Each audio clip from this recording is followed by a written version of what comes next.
COVID-19 lagi-lagi jadi pemicu munculnya UMKM baru di Nusa Tenggara Timur.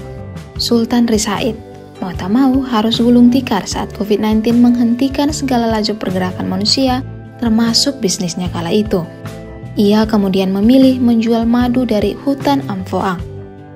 3 tahun berjalan, dengan segala usahanya untuk menjadikan produknya layak, pun tak ketinggalan hambatan-hambatan yang turut ada, madunya kini sudah diterima di banyak retail besar di Nusa Tenggara Timur, yang konon katanya sulit untuk menerima produk lokal. Bagaimana kisahnya? 3 tahun yang lalu, pada saat COVID, ada punya usaha yang lain, tapi karena COVID, kemudian gulung tikar, cari inisiatif kira-kira apa yang usahanya itu pada saat COVID. Saat itu kan COVID masih belum tahu kapan berakhir. Jadi pikirnya bisnis apa yang pada saat COVID dia tetap eksis, dan sesudah COVID juga dia tetap eksis. Jadi pikir-pikir, oh madu. Karena pada saat COVID itu nilai jual madu itu kan tinggi sekali. Ya, pasca COVID juga saya yakin masih tetap tinggi. Ini gulung tikar. Karena pembelian menurun dan segala macam lah, sudah kompleks sekali. Permasalahan akibat COVID itu kompleks. Negara aja hampir tidak mampu, apalagi saya. Yang pertama, saya subjektif sekali karena saya terus terang dari segi rasa saya lebih senang Amphoang. Mungkin tidak meminggirkan yang lain kayak semau, ada soe dan segala macam. Tapi kalau saya pribadi, saya lebih senang Amphoang. Mungkin yang lain senang semau atau senang soe. Kalau saya senang Amphoang. Jadi saya titik balik itu saya tidak bisa mengambil semua madu. Saya memilih salah satu madu untuk memulai start. Kemudian saya sudah berpikir sekitar tahun depan atau 2 tahun lagi saya untuk ambil semau dengan soe dan beberapa tempat yang lain. Untuk sementara belum terlalu besar karena modal yang saya miliki juga, karena dia agak sedikit berbeda dengan usaha yang lain. Usaha yang lain itu dia kalau ketika jual, hasil penjualan itu dia pakai untuk putar kembali beli bahan baku dan ini. Kalau madu agak berbeda. Madu itu kan dia 1 tahun panennya 1 kali itu. Jadi kebutuhan 1 tahun itu harus dibeli saat panen, pada saat bulan sekitar Juni Juli. Jadi 1 tahun kemudian itu harus dikumpulkan pada saat bulan Juni dan Juli. Nah, modal yang dibutuhkan juga agak gede.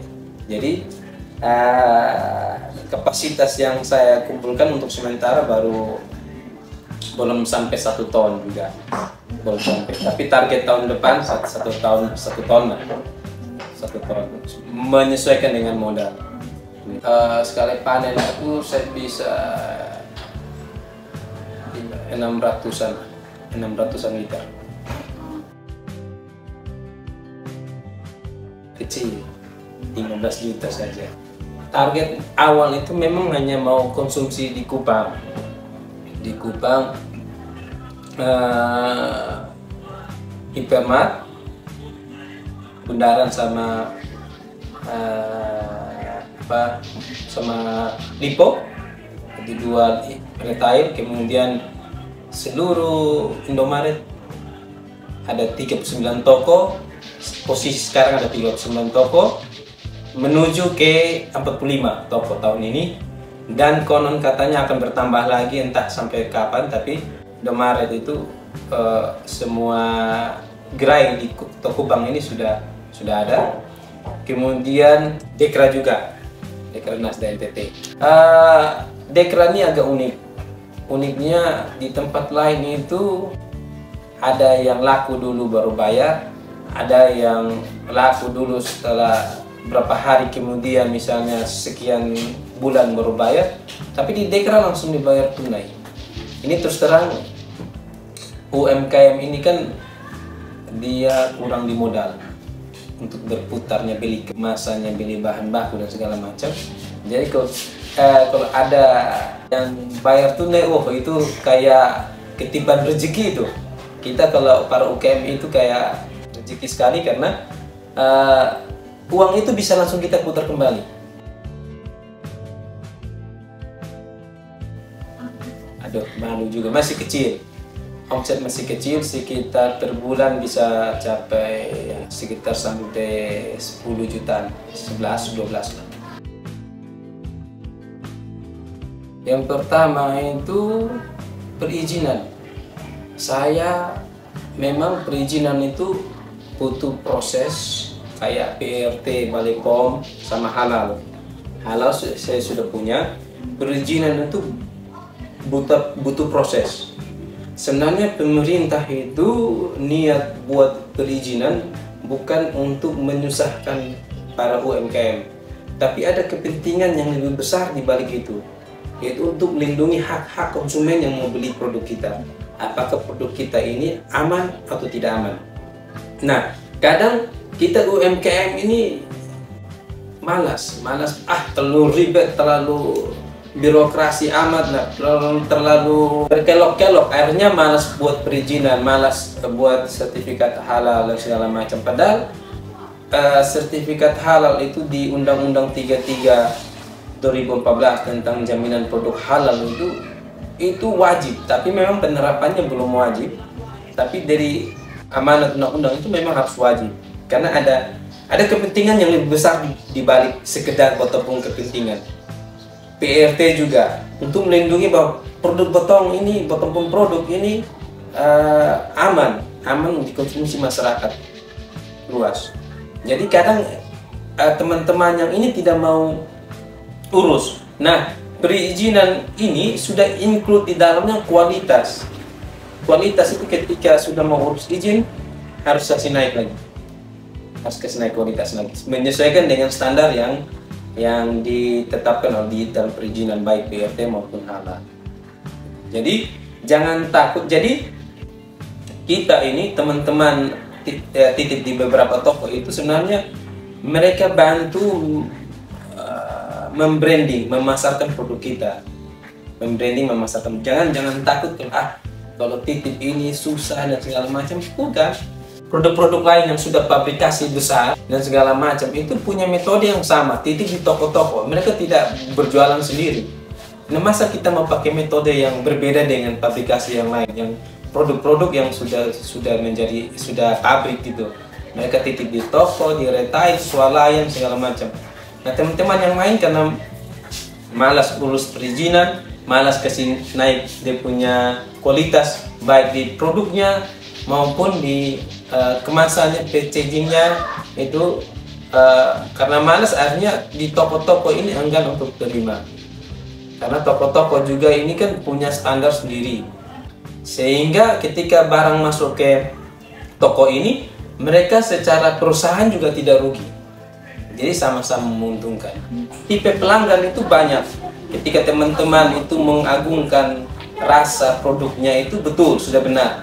Tapi ada pelanggan yang tidak selalu mementingkan rasa, dia selalu mementingkan kemasan juga, good looking. Dia ketika melihat secara penampilan dia menarik, selera untuk makan atau merasakan produk itu naik, karena secara penglihatan kelihatan bagus, kemudian mempengaruhi psikologi itu jadi tenang segala macam, jadi kepingin makan. Padahal bisa dicoba ketika produk yang sama, misalnya jagung atau yang lain, di kemasan yang biasa-biasa saja, kemudian di kemasan yang bagus. Ketika produk yang sama, ketika kita makan, tanpa kita memberitahukan bahwa dua produk ini adalah produk yang sama, tapi kita rasa, pasti kita bilang yang paling enak yang kemasan yang bagus. Kenapa? Secara psikologi mempengaruhi kita punya selera untuk makan, good looking yang pertama. Yang kedua, sebenarnya kemasan itu melindungi isi dalam produk kita. Kenapa? Karena ada kemasan yang buruk justru dalam tempo 1 hari, 2 hari, pada saat kita produksi dia kualitas bagus, dalam tempo beberapa hari karena kemasan yang buruk, dia jadi kualitasnya sudah bagus. Nah, kalau punya saya, kemasan itu kita tahu bahwa kemasan plastik itu seperti apa. Kalau saya memakai kemasan gelas, ramah lingkungan. Sekian ton itu kemarin hari sampah itu di dunia itu ada sekian ribu ton yang dihasilkan dari hasil sampah plastik, khusus plastik ya. Kalau saya menghindari kemasan plastik, saya memakai kemasan gelas karena plastik itu yang pertama kita tahu bahwa tidak ramah lingkungan. Yang kedua itu plastik itu bisa didaur ulang. Jadi kita tidak tahu apakah kemasan kita ini adalah kemasan yang baru atau yang hasil daur ulang. Nah, saya memilih kemasan kaca yang premium. Yang ketiga, kaca itu dia tidak ada bau tambahan. Jadi ketika produk kita berbeda kalau produk kita di dalam kemasan kaca dan kemasan plastik, ketika kita mencoba membaui itu kita berbeda baunya. Nanti kalau di kemasan plastik itu baunya itu lebih kecampur antara bau produk sama bau plastik. Tapi kalau kemasan kaca murni bau produk. Nah, kalau baunya saja sudah tercampur, bagaimana kalau ada kandungan kimia dan segala macam yang lain. Ada beberapa mitos yang berkembang di masyarakat. Mitos ini dibuat oleh para pemalsu madu yang buat madu campuran tadi. Yang pertama itu konon katanya itu madu asli itu tidak dikerumuti semut. Nah, itu salah. Itu pendapat yang keliru. Justru kalau kita turun langsung ke peternakan madu atau langsung ke pohon madu, itu semutnya banyak, semut kecil-kecil.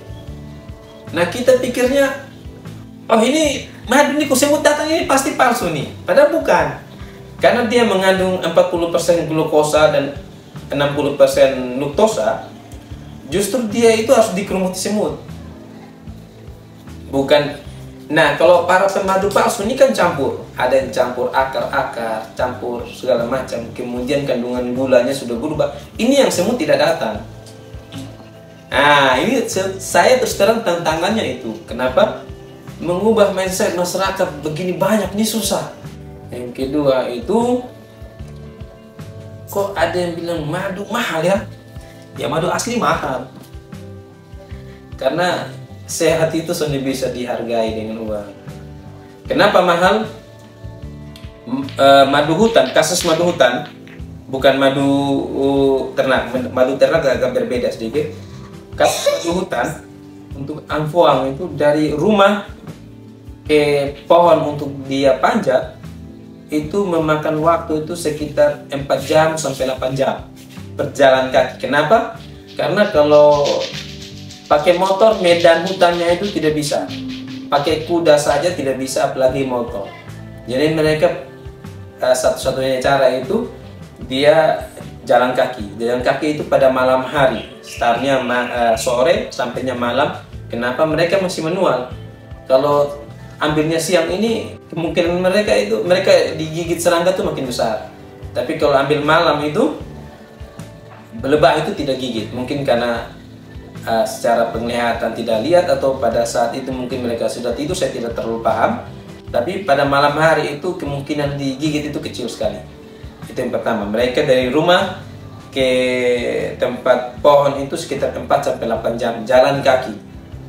Bolak-balik berarti sisa dikali 2 perjalanannya.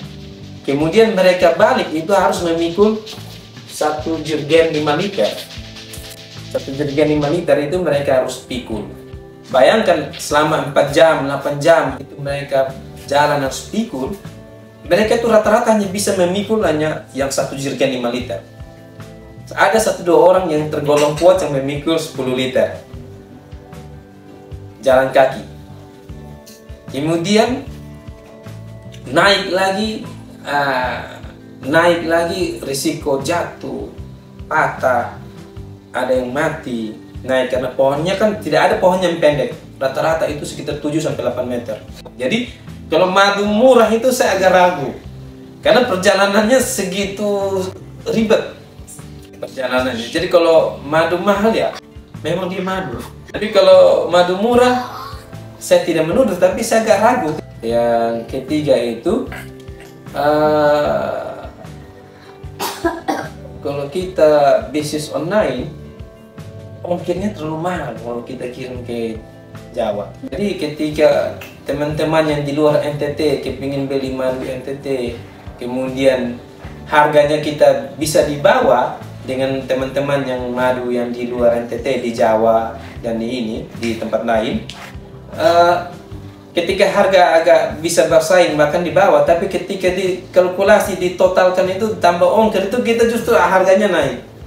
Akhirnya mereka memilih untuk beli madu yang lokal mereka saja. Saya sebagai UMKM mewakili teman-teman, memang besar harapan kami untuk Dekranasda dan NTT. Memang sudah, menurut pandangan saya, sudah sangat terlalu bagus. Sisa kita ini entah bukan masuk ke arah politik, tapi siapapun yang berikutnya ganti atau yang sekarang ini bisa meneruskan kembali pada periode berikut, atau siapapun yang ganti, mungkin bisa lanjutkan gaya pembinaan UKM yang dilakukan oleh saat ini. Berpikirnya kita pemerintah itu selalu berpikir hanya persoalan produksi, tapi lupa soal ujungnya, soal pemasarannya.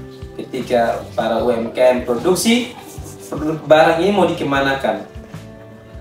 Akhirnya dari dulu sampai sekarang persoalannya sama.